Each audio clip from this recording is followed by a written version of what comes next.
E aí, Brasil, é mais um vídeo meu aqui no canal. Hoje é dia de fazer a resenha do primeiro livro do Oliveira Viana, Populações Meridionais do Brasil. Esse livro eu li ele pela Edições que tem no Senado Federal. Eu vou deixar aqui o link para falar sobre tudo aquilo que eu acredito de visão que é positivo ressaltar na obra do Oliveira Viana.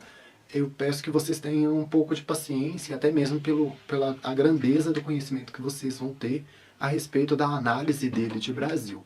Então vai ser um vídeo, eu acho que pode ficar picado, às vezes eu vou fazer esse vídeo, olhar se eu conseguir falar tudo, senão eu vou fazer outro e emendar esse. Não sei como que vai ficar a estrutura total do vídeo, mas eu vou ver se eu consigo deixar ele mais dinâmico possível, pela importância da análise do Oliveira Viana naquele período de Brasil. O livro em si, ele vai tratar sobre a população do Brasil e vai descer até o início do primeiro século. E ele vai analisar não somente a estrutura da população brasileira, como vai falar sobre a nossa formação histórica, a nossa formação social, formação política. E vai trazer análises ali importantíssimas, principalmente a partir do Estado. Eu acho que é importante falar aqui que o Oliveira Viana foi amigo do Getúlio Vargas, ele era um mulato que acreditava que era arianizado, ele era um mulato superior. Era isso que o Oliveira Viana pensava de si mesmo. Era um homem cheio de contradições, que acreditava numa doutrina de superioridade racial que excluía ele mesmo. E ele procura ali se proteger das suas próprias teorias conspirativas. Ele que está ali por trás de toda uma gama de outras personalidades que vão trazer também essa cultura de falar sobre essa não ciência que é a eugenia, o arianismo, o sangue puro, essa ideia muito em voga naquele período ali. Isso eu tenho que ressaltar um aspecto aqui de um político brasileiro do tempo atual, que é o Sarney, que foi ele o responsável por essa edição no Senado. E há artigos, pelo menos do CGN, de que fala que ele utilizava o Oliveira Viana para oprimir negros no Maranhão. E estudos diziam que o pior IDH do negro brasileiro era no Maranhão. E ele utilizava ali as ideias eugênicas do Oliveira Viana no estado do Maranhão para oprimir a classe negra e a classe mais pobre. E olha que Oliveira Viana não gostava nem do tipo de qual era Sarney, porque o Oliveira Viana não gostava de oligarcas. Ele era um autoritário que lutava contra vários outros autoritarismos. Primeiro do caudilismo e depois dos oligarcas. Ele não gostava do oligarca. Então fica aí essa contradição do Sarney. Aliás, o próprio Oliveira Viana é um homem cheio de contradições. Essa primeira obra é uma prova disso. O próprio Sarney abre esse livro dizendo que é preciso ter tolerância com os reacionários, com os disruptivos.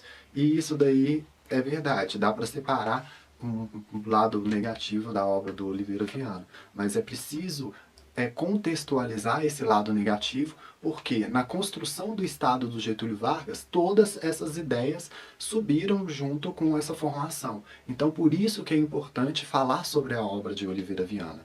Enquanto há gente no YouTube que fala sobre negritude, sobre racismo estrutural, um deles é o AD Júnior, fala muito bem, ele já tratou sobre Oliveira Viana, ele fala sobre racismo, fala sobre eugenia, mas o objetivo do canal, por outra educação, é utilizar do próprio caminho que a eugenia criou para construir essa narrativa de desigualdade social e reverter todas as ideias eugênicas daquela época, vocalizadas ali por Oliveira Viana, subiu para o governo de Getúlio Vargas, subiu na educação no período do Estado Novo, subiu na cultura, subiu na institucionalização do próprio Estado. Então é importante falar isso. A maior prova disso são artigos que estimulava a educação eugênica no país, na Constituição de 34, e também uma visão higienista. E o Oliveira Viana ele vai falar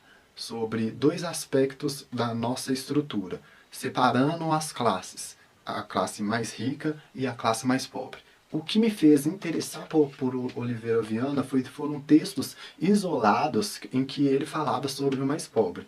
Ele diz ali que a falta de instituições sociais que olhassem para o pobre, que olhassem para essa classe que não é tão observada pelo Estado e tão privilegiada pelo Estado quanto é a classe rica. O Brasil sempre foi um Estado que privilegiou as classes ricas. E através da sesmaria foi aonde que o rico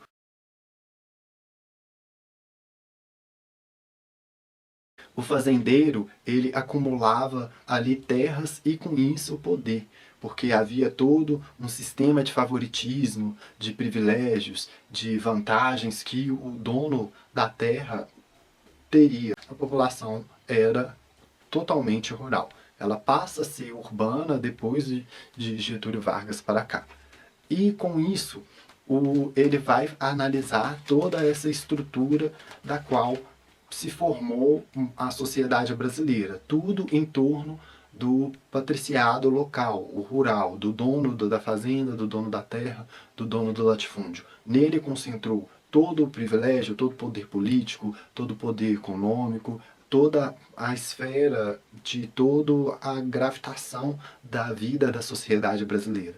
Em função disso que ele vai dizer que isso daí é uma das grandes desorganizações do país, como há outras que eu vou buscar falar no vídeo, para deixar a informação bem completa. Mas a gente parte desses dois pressupostos, de que o Estado brasileiro serviu de guarda-chuva para ricos, como até parece que não continua, e o pobre sempre viveu desassistido do Estado, de que não havia ali mecanismos que ajudassem o pobre. A nossa psicologia passa por uma análise dele em falar que o brasileiro é o povo que menos estuda a si mesmo. Isso tudo em função de que toda a consulta que ele fez em relação para fazer o livro Populações Meridionais do Brasil foram de historiadores, de investigadores que vieram de fora e para estudar o Brasil.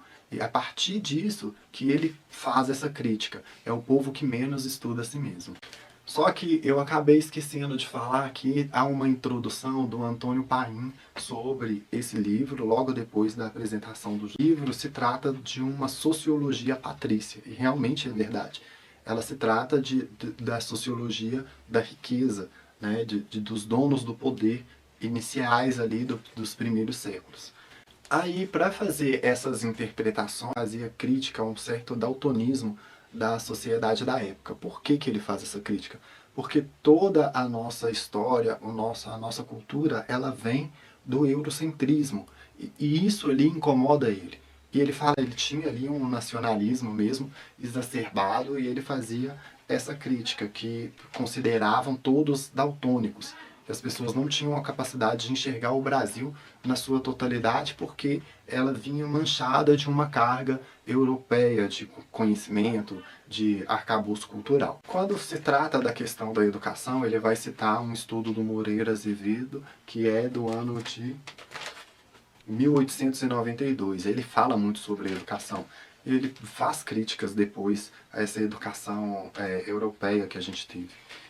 Inclusive, eu já fiz livro com base do livro Populações Meridionais do Brasil, que é a tradição autoritária do brasileiro. E ele vai falar sobre ali essa influência que os jesuítas criaram na sociedade brasileira através de uma formação cesarista de família, que tudo ficava concentrado ali na mão do patriciado, do dono da fazenda. Era através dele que as outras classes sobreviviam, que ele mantinha inquilinos, mantinham pessoas dentro do seu próprio latifúndio. Era assim que ele concentrava o seu poder através das pessoas. E uma das críticas que Oliveira Viana faz, que também ele situa, ele conceitua como uma das nossas grandes desorganizações do país, é o fato de que todo esse poder ficou concentrado na mão desse patriciado e que não permitia a classe média se estabelecesse. E com isso, olhando para o pobre, porque ele tem ali parece que ele tem um conhecimento econômico, que ele procura ali avaliar, né, a distribuição da renda entre as classes. Está ali das nossas grandes mazelas, porque muito da riqueza ficava concentrada na mão do patriciado, todo o privilégio na mão desse patriciado, e era impedido de uma classe média se estabelecer, com pequenos comércios, com pequenas indústrias, entendeu? Tudo era só o latifúndio da terra, não tinha essa condição. Parece que ele observava muito a questão da formação da sociedade europeia, de como que ela se desenvolveu. E nisso ele vai fazer críticas ali, como que se deu tanto a relação em cima de um excesso de poder do patriciado e de um excesso de terras no Brasil. Porque a formação histórica europeia, a questão da terra se dá pela escassez, e aqui se deu pelo excesso. Há muita terra no Brasil. Então, as pessoas não tinham o costume de se apegar à terra, na questão da classe mais pobre, da troca do trabalho entre a classe mais pobre e o patriciado. Então, havia as pessoas mudavam muito de lugar. Às vezes tinha um contrato, assim, vamos supor, eu queria ficar num terreno de um patriciado e ficava lá, mas plantava lá na terra dele, colhia o que a terra dele plantava e trocava a minha força de trabalho por viver lá, por morar lá, se alimentar lá e ganhar alguma coisa. E ele vai falar que o fato de que essa diferença entre a população europeia, que consegue se fixar no local pela escassez da terra, ele vai falar que isso daí ajudou a formar a sociedade europeia, no contexto rural e urbano. E aqui faltou esse sentido de fixação da terra. Ela só fixa a população mais rica, o patriciado. Quem que é dono da terra? Porque não são pessoas chegadas às cidades, mas são pessoas educadas, são pessoas, são autodidatas, tiveram essa educação aí com base jesuítica, com essa cultura italiana, né? Porque se fala da formação cesarista da família. Então, o Oliveira Viana ele começa a falar que era preciso parar com aquela política do devaneio, porque a partir dessa visão daltônica que os políticos tinham do Brasil, faltavam ali uma visão unicamente nacionalista, pura, que tratasse de uma necessidade mesmo social brasileira, de raiz, vamos dizer, de mazela histórica. Ele falava da pobreza. E, nesse sentido, parece que ele era meio que desacompanhado a todos o que se diz da literatura ali do momento. E nisso ele fazia crítica a esse daltonismo e até mesmo fazia crítica às próprias revoluções brasileiras, que nunca tiveram um fio condutor a partir de um problema brasileiro. Ele sempre dizia que a maioria das nossas rebeliões eram frutos de estrangeirismo, de ver lá fora de como tudo acontece e de querer trazer para cá fatos a partir desses acontecimentos históricos que tiveram em outras partes do mundo. Ele faz muita crítica sobre isso. E, principalmente, ele usa um autor que traz aí o fato de que é um hábito muito comum falar sobre culturas que não tem nada a ver com o nosso subconsciente. Ele vai tratar muito sobre a questão da moral do brasileiro. E ele vai contextualizar a partir dali do início do século I.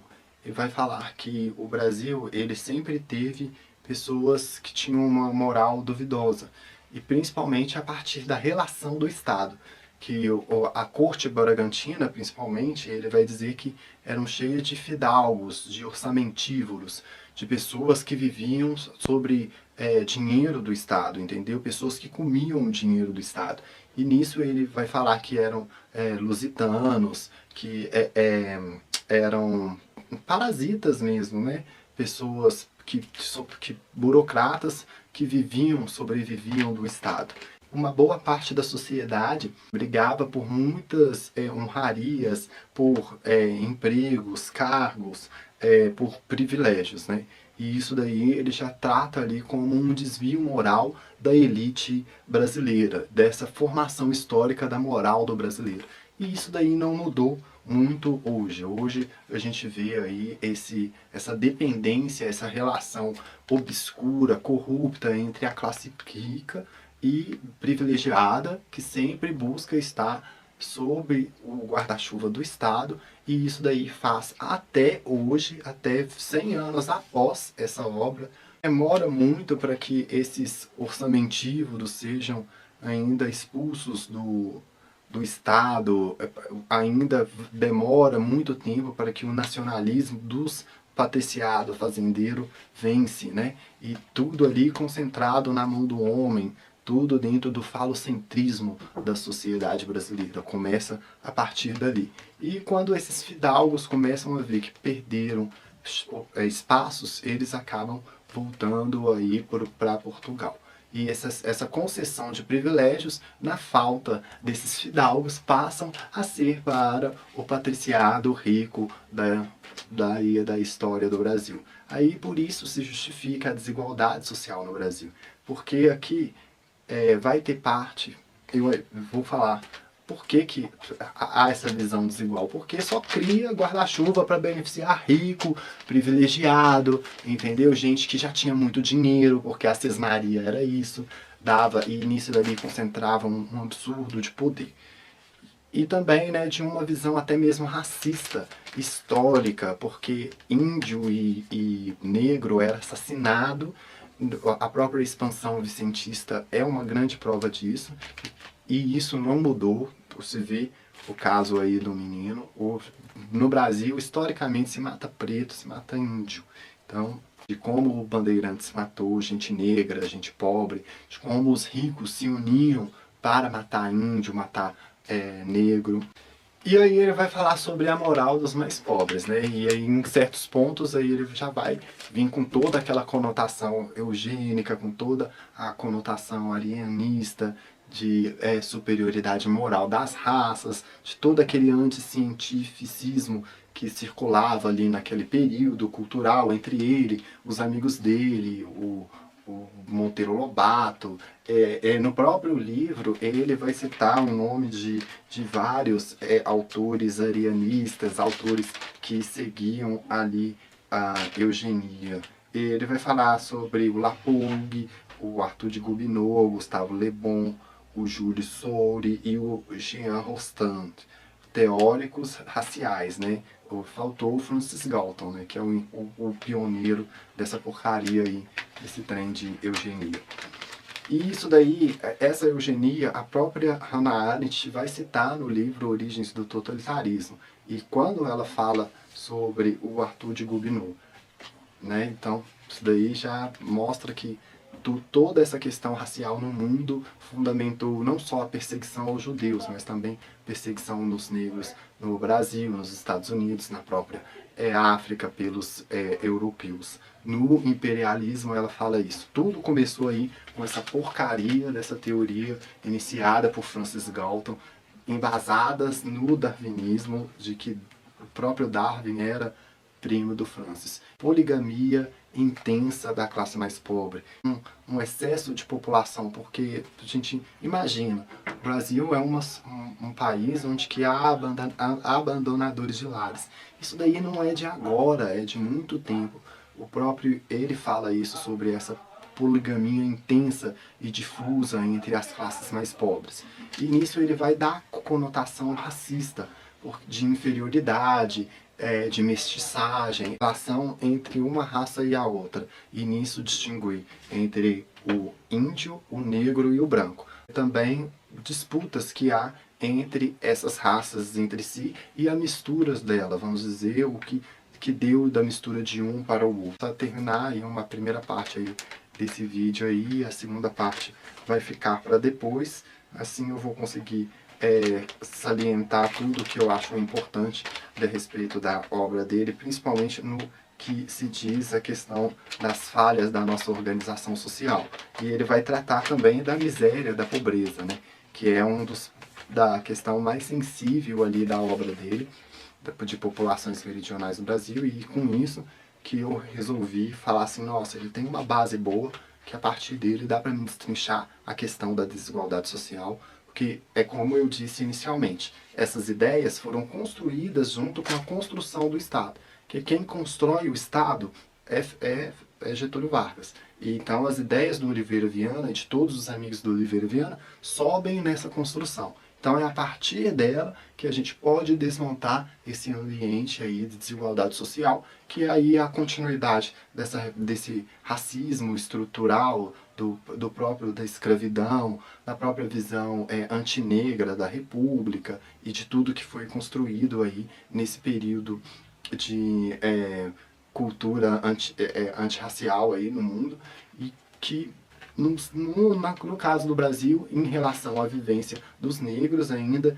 influencia, tem ainda um peso enorme e gigantesco, e tudo isso acaba ficando, vamos dizer, não se enxergam. São vários mecanismos sutis que tem aí de manter essa desigualdade social. Aí a segunda parte do vídeo sobre a obra Populações Meridionais do Brasil vai ficar para outro vídeo.